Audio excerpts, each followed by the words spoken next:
Good morning. It's Friday, it's 10 a.m., and this is another Football School Friday lesson with me, Ben Littleton. I'm the author of the Football School series of books. Football School is the place where football explains the world, and in Football School, we show boring lessons the red card by learning through football. Now, I wrote the Football School series of books with my very good friend, Alex Bellos. This is what Alex looks like. Beard, big black curly hair. And when I talk about Alex, because I miss him so much, he's in isolation, obviously, I like to look a bit like Alex as well. So this is what Alex looks like. Sadly, he's not with me today, but Alex, if you're watching, I miss you, and hopefully we can see each other again soon. But today we're going to have a very special Football School Friday lesson where we'll be doing design and technology. But first, just like in every Football School lesson, I like to start with a song, because singing together brings us together, and that's why football fans sing songs to their team, and it's why you will probably sing a hymn at school before school starts most mornings at school. So I've written a special Football School hymn for today. These are the words. I'm going to sing it first, and then I would love you to join me in a song as well.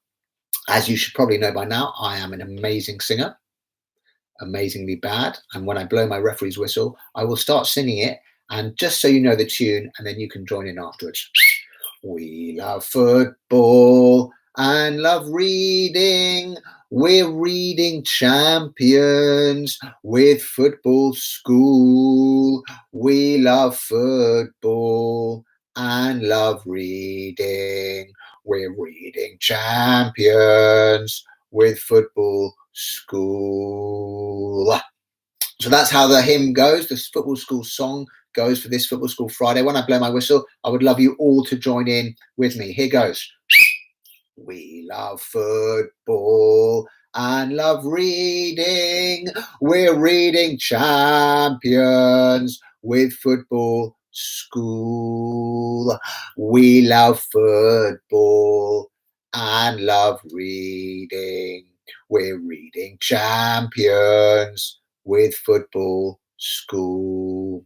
What a great start to this Football School Friday lesson. Thank you for singing. I now feel like we're part of the Football School Friday community. And before we get into our lesson, we're going to do our quick warm-up exercises. And this is where I ask you a few questions, and depending on your answers, you either run on the spot or you do star jumps. So if the answer to the question is the first thing I say, I want you to do 3 star jumps. And if the answer to the question is the second thing I say, I want you to run on the spot.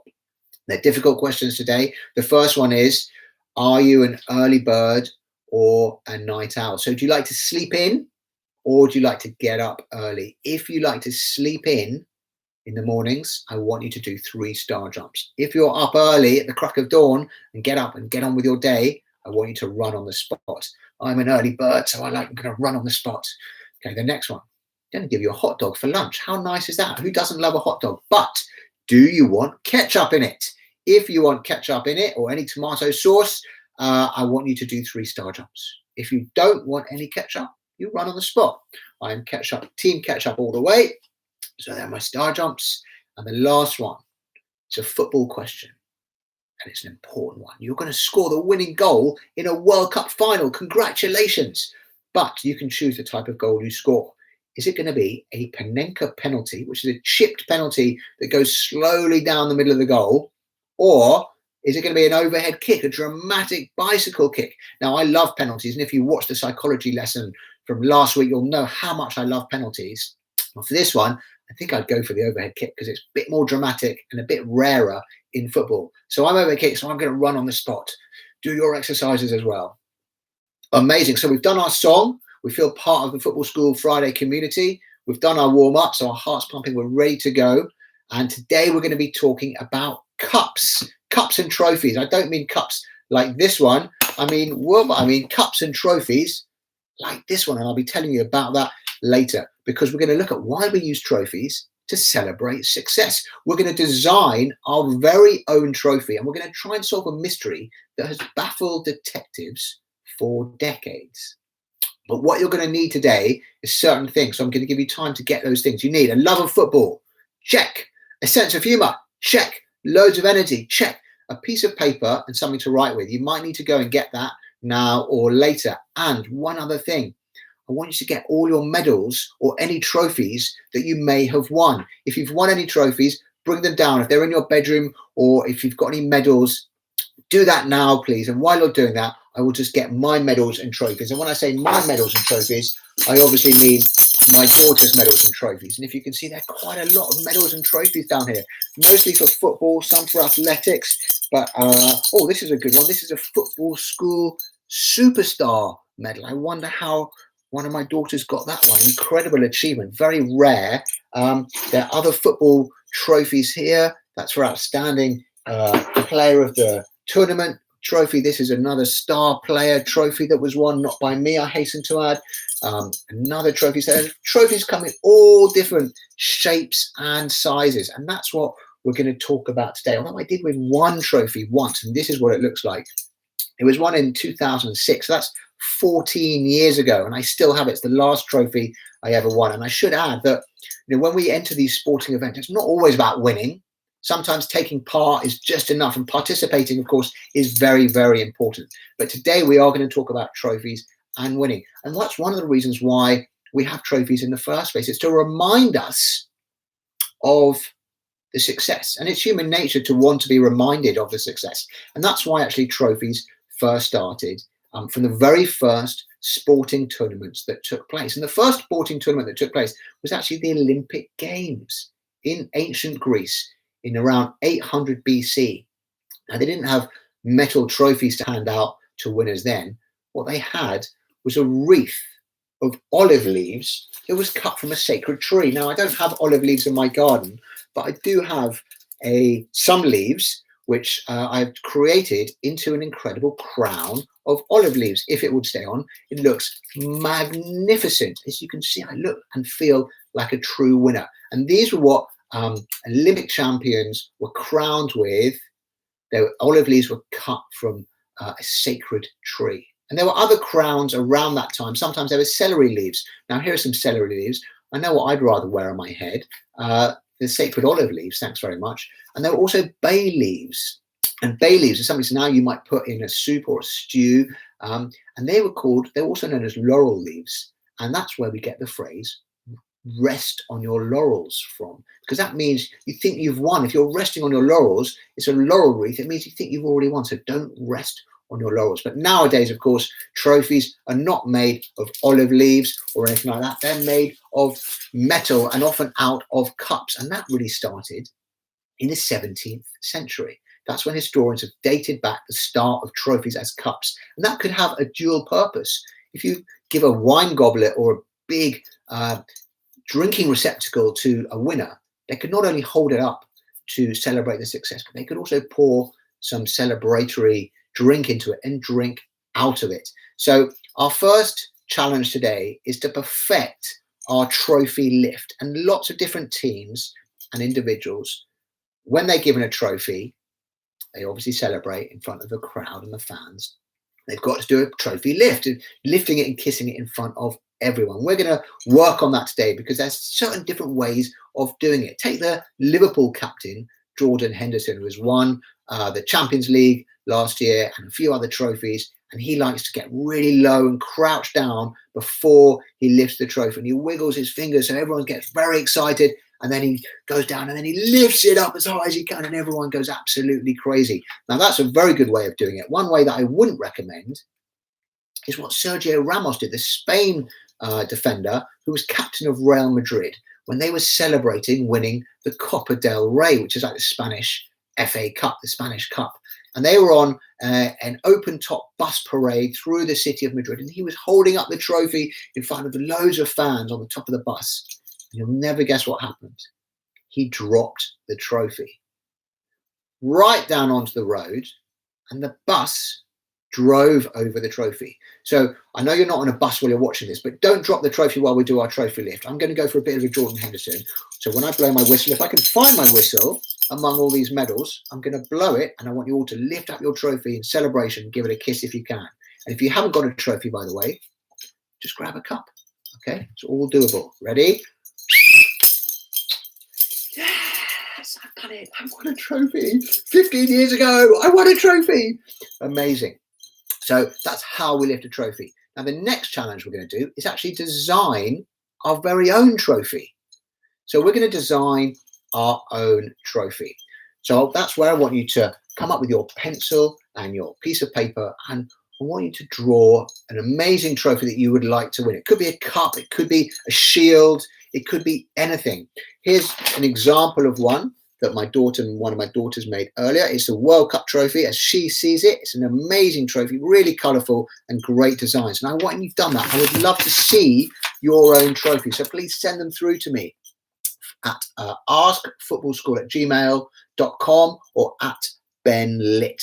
Hashtag Football School Friday. Please send through your trophies that you're going to be drawing for me today. That would be amazing. And last week I got sent so many things after our psychology lesson. I'll talk through what I got sent at the end of this lesson. And while you're designing this trophy, I'm going to briefly tell you a little bit about what trophies are made of. Because the two main materials in trophies, and this is from Football School Season 3, by the way, are gold and silver. Now, these metals have long been associated with wealth. And the reason they're considered valuable, there are three reasons, really. One is they're very rare. In fact, you could fit every piece of gold ever mined in the world into a square box with 20-meter sides. So that's really rare. It means gold is really rare. And they're lustrous. They stand out. Gold and silver look pretty because most metals are grey or silvery grey. Gold and silver are much shinier. And they're also longer lasting. So common metals tend to tarnish. Copper, for example, would go green and iron would go red when they're exposed to air and water. But gold and silver are really long lasting. So that's one of the reasons why you see many trophies that are made of gold and silver. Compared to other metals, gold and silver are both soft and malleable. And malleable means they're easy to bend. So when they're used to make a trophy, the precious metal is often mixed with other metals to make it harder and stronger, so it could withstand the rigors of a serious team celebration. The most common material used in making trophies is something called sterling silver, not Raheem Sterling silver, but sterling silver, and that's made of 92% pure silver. So the other 8% of it is other metals, which is mainly copper. But sterling silver is really tough, and loads of trophies are made out of sterling silver, including the Champions League, the Premier League, the Bundesliga. They're all made of sterling silver. But some trophies are made of gold, like the World Cup. That is made of gold. And pure gold, to make a gold trophy, you mix pure gold with metals like silver and copper and zinc to make it longer lasting. And we measure the purity of gold with a word which can be confusing. We measure it in carats, but I don't mean these carats. That's not how we measure gold purity. It's carats spelled differently, C-A-R-A-T-S. That's how we measure gold purity. And they come from the carob tree. And in the old days, you'd get seeds from the carob tree and you knew how much they'd weighed. And that's how you would weigh out a measurement of gold. And pure gold weighs 24 carats. So anything that's pure gold is 24 carats. Now, the World Cup trophy is actually 18 karat gold, which means that it's 75% gold, which is amazing. It's enough gold to make it glisten, but it's also tough enough to withstand another strong celebration. So that's a little bit about the metals that are used in celebrations and in trophies. So hopefully you've got started on your trophy design. And so I want you to carry on that and send that through to me. And as a final exercise, I'm going to tell you a story about a mystery, and I want to see if you can solve it for me. And it happened in 1966, just before England hosted the World Cup. Now, England have only ever won the World Cup once, and that was in 1966. But a few months before the tournament began, the World Cup trophy, which was then called the Jules Rimet Trophy, was on display in a museum in London. And a few months before the tournament started, on a Sunday, it was stolen. So thieves, or a thief, came through the back doors of the museum and actually stole the World Cup trophy. It was hugely embarrassing for English football, but luckily the trophy was found a week later by a dog called Pickles, and it was wrapped in newspaper under a bush in South London. And police to this day still don't know who stole the trophy or why they threw it under a bush. So the challenge for you when you've done your trophy is I want you to come up with a wanted poster to find the thief of the World Cup trophy from 1966. This is an example of a wanted poster for thieving, for stealing the World Cup. This is very strong because it says wanted, dead or alive. You don't have to be quite so aggressive or punitive on your wanted poster, but you can see the criminal at large is wearing a brown hood and has a black eye mask and has piercing green eyes. So if you see her lurking about, look up your trophies because they might be at risk. So those are the two challenges for today. Design your own World Cup trophy or design a wanted poster. And at the end of every Football School Friday lesson, I like to give shout outs to thank people for watching last week's lesson and sending me where I can sending me and the contact us sheet, which is askfootballschool@gmail. Please send through any artwork that you've got for me. Send me your trophies or at Ben Lit with the Football School Friday hashtag. Send them through to me.